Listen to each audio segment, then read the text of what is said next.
Good evening, members of the board. My name is Lorenzo Labatigan, and I'm here. I'm a freshman from Yale University, and I'm the only freshman in that class from Rockland, and I'm proud to be a graduate. So if you cut these classes, I don't understand how we can compete with all these people, all these other students. Before that, actually, I don't even understand how we could get there. Well, I just would like to speak about the importance of these programs before anything happens to them, because with this district, you don't know what's going to happen.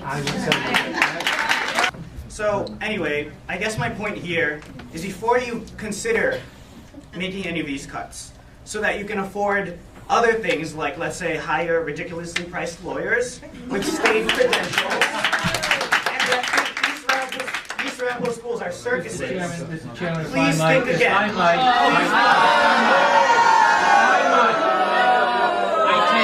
Exception to your term stained credentials. I graduated from an Ivy League college myself, sir, and I don't remember anybody coming up with as ignorant a statement as you just made. You know nothing about it. If you want to challenge my reputation, do it to me personally. Are you threatening? No, I'm telling you. I am not a stained lawyer, and I won't take it from anybody, including a freshman Yalie. You're showing your ignorance. Well, a federal judge is allowing a class action lawsuit filed by hundreds of parents in East Ramapo against the school district to move forward. Parent Stephen White relieved that a class action lawsuit brought by close to 400 plaintiffs from that district will be allowed to go forward. It's alleged in the suit that the school board, made up of mostly Orthodox Jewish men, allegedly misused public tax money to send students to yeshivas and pay for religious textbooks. It's also alleged they attempted to sell school properties at below market rates to be used by religious schools. But it seems that in the last few years, the children who are attending East Ramapo are not having the same kinds of opportunities.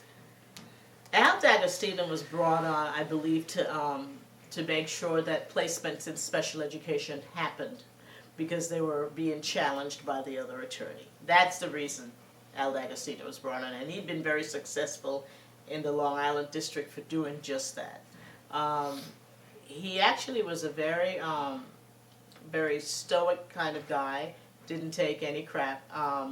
I've seen when he came to board meetings, he actually sat up where the board members sat, almost as if he were a member of the board. The lawyer, Mr. D'Agostino, who was not just overpaid and not just helping the district to skirt the law, but he was also pompous, arrogant, and insulting.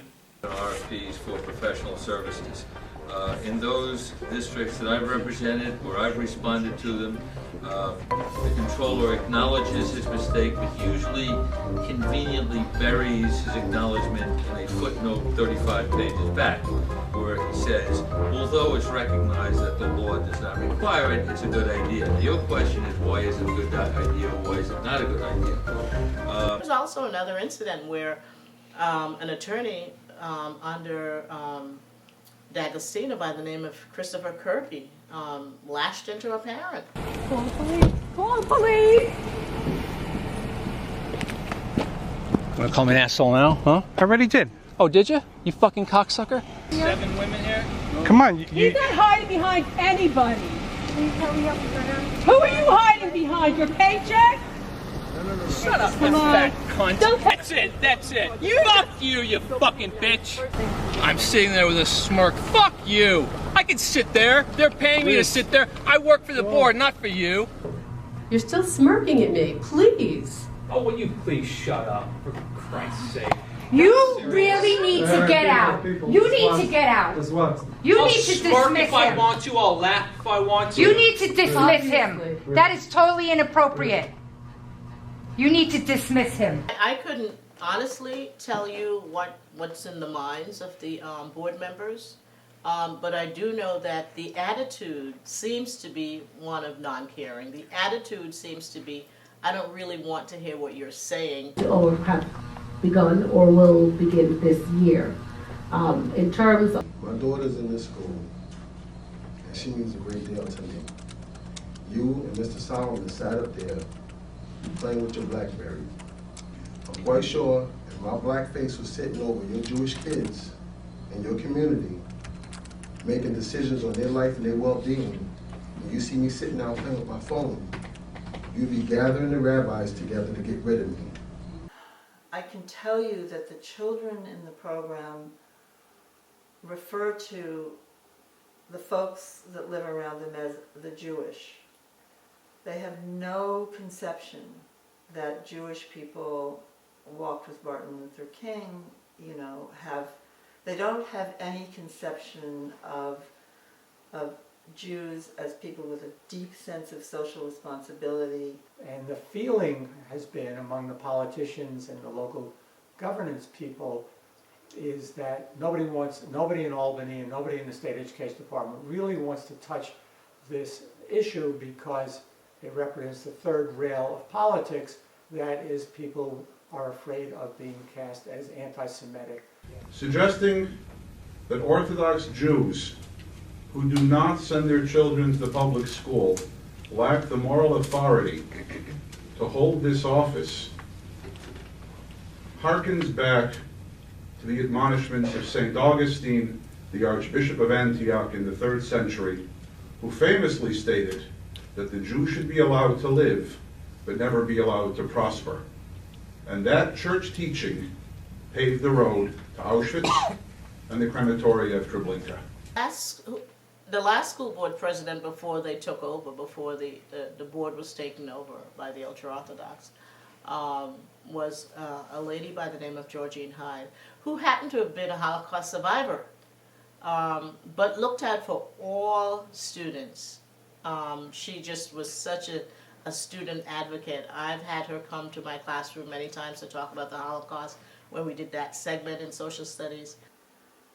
There's no one as upset as other Jews, as far as I can tell, about what is happening here. I don't have anything against Jewish people, but I do have a lot against what their actions are. What they're doing is destroying not only our town, they're destroying our kids, they're destroying the future of the kids. To suggest that we lack the moral authority to sit in these seats, let me tell you right now, is absolutely un-American and wrong. It flies in the face of the notion of constitutionalism in this country, because the enactment of rights in this country confers the moral authority upon anyone to exercise his right.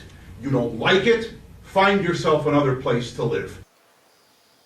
I feel the same way as if a 3-year-old child called me an anti-Semite. I don't take it seriously. I understand it's coming from a place in them that for some reason they can't control. It is not fair that I'm supposed to be a middle-class parent, working multiple jobs, doing the right thing, paying my taxes, paying my mortgage, paying all my bills on time. But I will not be able to afford to give my child the education that they are supposed to have. I cannot afford, because of the whole financial situation in this country, I honestly cannot afford to move to different school districts because the houses in East Ramapo are worth nothing. No one wants to move here because they don't want to be a part of this school district. I think basically it's just a very difficult struggle in which you know that you're being exploited, and there's not much you can do about it, and there may be nothing you can do about it. Their buildings are like all leaky and stuff, and like each classroom is all cramped up with like 28, 29 kids, and like we can't really learn in those classrooms because it's like so hot, so like humid, and there's like too many kids like speaking at one time. So this is Spring Valley High School, and as you can see, being how it's Sunday, it's closed today. But this is where my kids went to school, and it's a very beautiful school. You see there's some deferred maintenance a little bit in the back over here. And they have a little playground for the little ones, which I guess isn't being used anymore because they cut that program. It was just simple work. Second graders were getting kindergarten work. First graders were getting pre-K work. And then in third grade, we got first grade work.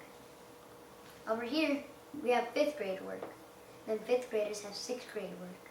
Now, whatever is going on today, the school board has depleted the total reserve of the district. This is about $14 million. We're gonna keep on talking, keep on walking, marching to the freedom land. We are the students. We are the students. This is our graduation. This is our graduation. This is what we want. This is what we want.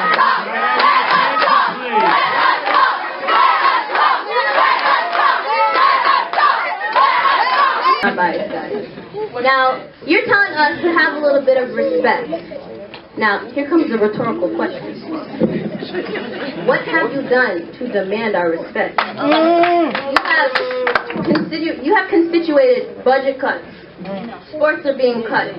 Classes are being cut. So we're being dumbed down. That's right. And you want me to respect you? Maybe you're telling me to respect you, thinking that I don't have enough elective classes to be able to look up on my phone what respect means. Right. And when I went to go pick my electives, there was one called African American Studies. And I said, I want to learn about African Americans, considering I'm a little, dark. So I went and I filled it out, and you know what they said to me? What? Dr. Klein, this one's for you. You know what they said to me? They said that elective is no longer offered. And I said, why? And they said, because of budget problems. So here we are at the Spring Valley High School, and we've walked into the back here where the football field is. And this is where also we held our high school graduations. So when my niece graduated here, when my sons graduated from here, we would come here and celebrate their graduation. And the graduates would be out on the field, and the parents and the families would come and sit up on these bleachers here. And you see they've cut away the steps to keep people from getting up on them because they're not safe. And this has been several years now. You can see here by the way the place is maintained, there's just a lack of pride and a lack of caring. And we would like to see it back nice the way it was. First tonight, parents are so frustrated with the financial situation in the East Ramapo School District that they are asking the state to step in, the governor and the state education department. This time, the plea is actually coming from members of the local clergy. Today, we stand for justice, for educational standards for our children, for fiscal oversight, and a new system of governance which offers a bright future to all of our children. I know that in their yeshivas that their students get a lot of religious studies. I don't know the level. I do know for sure that they don't follow the New York State curriculum. I know that they don't follow the New York State curriculum. I know that their students are not on the same level as public school students when it comes to rigor. In the blink of an eye, it went from a quiet single-family home to a busy private school. And so today, a Rockland County town filed court papers. 2 weeks ago, the house at 97 Highview Road in Suffern was a single-family home until one morning. And all of a sudden, it was a school. It's definitely an illegal, very serious situation. They haven't filed for the permits for a school. There's no sprinkler systems. There's 65 little boys in a single-family home. Annette Dorr says the pictures tell the story.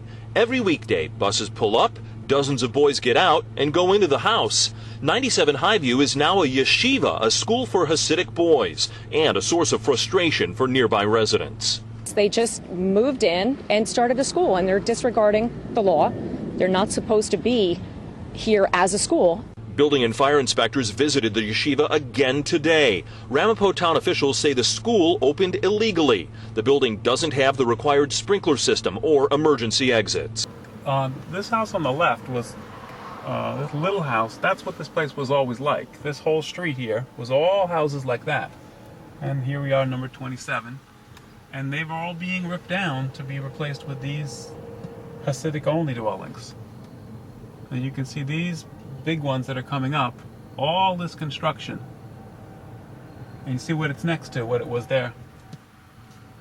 They're towering over the priest. So what happens is that the Latinos, they'll rent these little houses out to Latinos. And then, I better pull over. And then once it's been used up, they'll bulldoze it. And they'll build these great big massive things. And one group of kids, their moms go and clean house for the other group of kids' moms. And one live in nice big new housing, and the other one's living in slums. Look at this one on the right. Ostentatious. On the left, I mean. Very, very, very, very crowded together, a lot of housing. But nice though, look at it. They have shrubberies, they have central air, they have nice, you know, stone facades.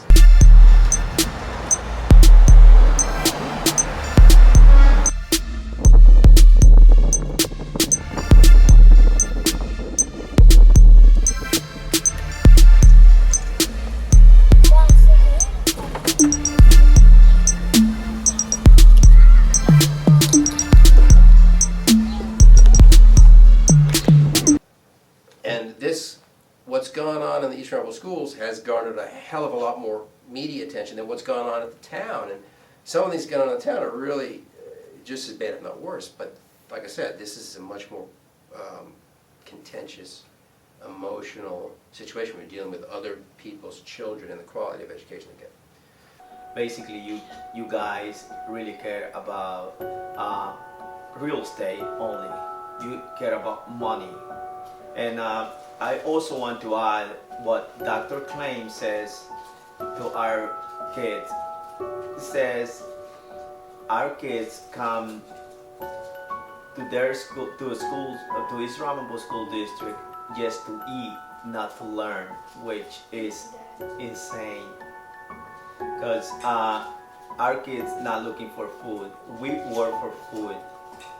You know, we bring the food to our tables. They're going to school to learn, to get educated, to succeed in life. We've had a number of families in East Ramapo who have left the district. I know many families who've sold their homes to be in other districts because of what's happening in the schools. As a matter of fact, my own son, when he was buying a house, I encouraged him, please, don't buy in East Ramapo. Because I want my grandchildren to not be a part of this conflict. I'd like for them to be exposed to as much rigor as possible. I spoke to my wife. I say, well, that's what we're going to do. What do we want to do? We want to destroy the future of our kids, or we're going to destroy our house if we rent it. So I say to her, we should, if that's the case, we should destroy our house, or somebody else destroy it if they rent it. But let's move and take a place somewhere else. I feel like my future is going to be better because a lot of people look more to Suffern because Suffern is the most advanced school district around this area. East Ramapo is a 4, Suffern is a 9. So we had the additional expenses of the extremely high-priced lawyers to make all this happen, which ended up ringing up into the millions of dollars. Then we had the additional costs of sending these kids to these private yeshivas, which ended up costing many millions of dollars. And all of a sudden, the district didn't have money to have a marching band, or the district didn't have money to have full-day kindergarten.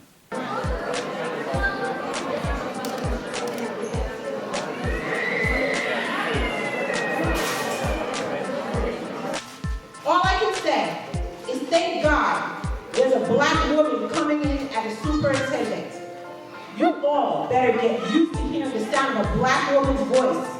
Finally, the people of color in this diverse district I teach Bethany Abraham, where I serve as a rabbi for the Hebrew High School. Repeated requests since November 2013 from Assemblyman Ken Zabrowski finally bore fruit some almost 2 years later, January 28, 2015, when the Secretary of State served notice to the town of Ramapo, as well as the village of Spring Valley, that they have not complied with the minimum standards of fire and safety codes, as well as certificates of occupancy through the town and village. I want to serve everyone, not a subpoena, but don't rush.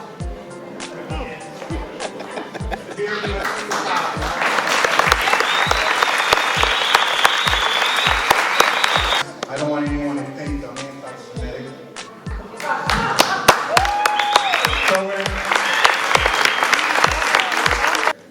They have to pay $99.75 to be fingerprinted. I went down to the sheriff's office for the FBI to fingerprint me for $18. A long time ago, we were fingerprinted free in East Ramapo. We also have had people such as Robert Forrest, who did research into the inappropriate sale of public schools, which resulted in the New York State Attorney General's office arresting and convicting the appraiser from the sale of schools. Mr. Khan, I think he's resigned already. Yes. He's resigned already. But all the Jewish guys there have to resign. The last time, more than a month ago, that I spoke with Mr. Rothman, he said that you were deliberating very carefully. Apparently you are deliberating so carefully that there is almost no perceptible movement. I would really like to see a woman, like a Hispanic woman, on the board. What I'd like to leave this audience with is never ask a question you don't already know the answer to. Do your homework. Don't assume because you have people sitting in positions of honor that they are honorable people. Don't assume that. I sat down with some savvy politicians to find out why would a religious body who does not send their children to our schools be interested in serving on our board. The answer was this: to get on the board, to exploit the budget, bankrupt the school, and then buy it for pennies on the dollar. We had a former president here who went to jail for a year of his body and didn't even have a high school diploma.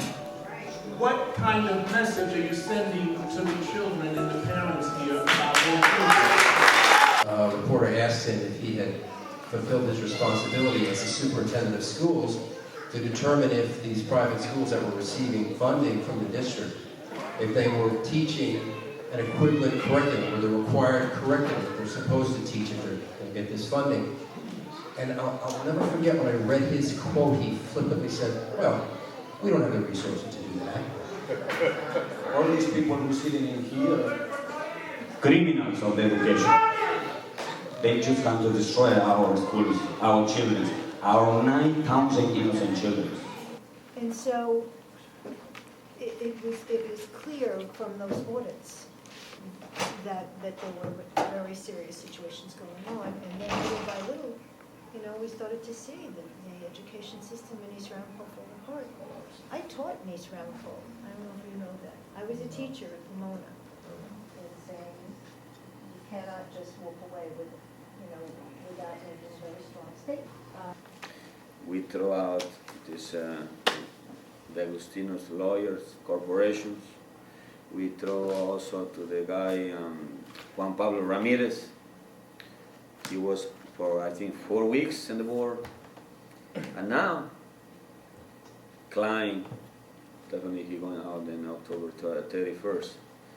So, and we're very happy in that meetings, in that protest, because 99.9 other people, they support us, and we know, and they know these people who are sitting on the board, they're wrongs, and they criminals of education, like I say every time.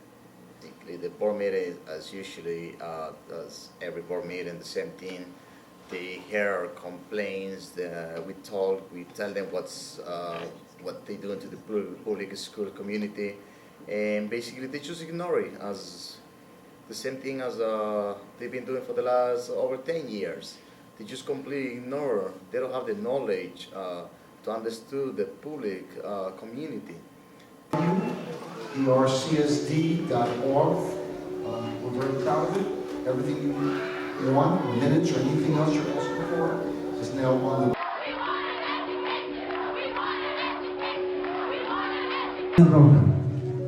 Entonces todos estamos, no estamos conformes con lo que está pasando aquí en el Ramapo y todo lo que se llama el condado de Roca. Por eso, señores, inmigrantes, padres de familia, los que todavía no estamos ciudadanos,